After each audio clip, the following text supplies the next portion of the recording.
I was always interested in public service, and I knew that I wanted to do a job that let me help other people. And it started to occur to me that a way to do that might be to go into law. My name is Leondra Kruger, and we are sitting in my chambers in the headquarters of the Supreme Court of California.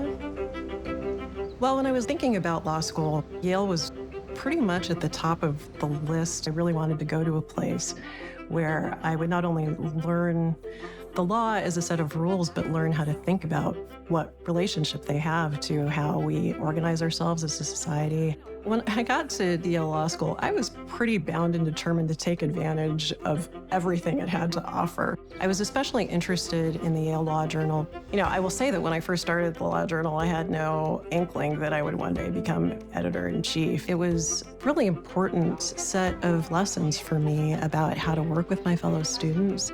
Immediately after I graduated from law school, I went to Washington, D.C. I then started a clerkship on the U.S. Court of Appeals, went on the following year to clerk on the U.S. Supreme Court. I spent 5 years in total arguing cases on behalf of the federal government. I now sit as a judge on the state Supreme Court here in California. In a lot of ways, what I get to do for my job now is really what I was hoping for, an opportunity to think deeply about the law and also to do that in a way that is of service, that makes a contribution to the world around me. I was really honored to win the Yale Law Women's Alumni Achievement Award. Really just looking at the list of women who had won this award before me, to be able to join their ranks in this way was really a tremendous honor.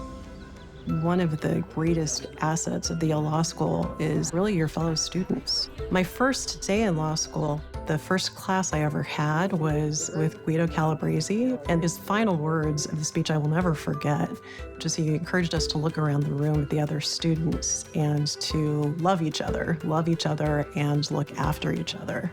Those are words that I have remembered ever since.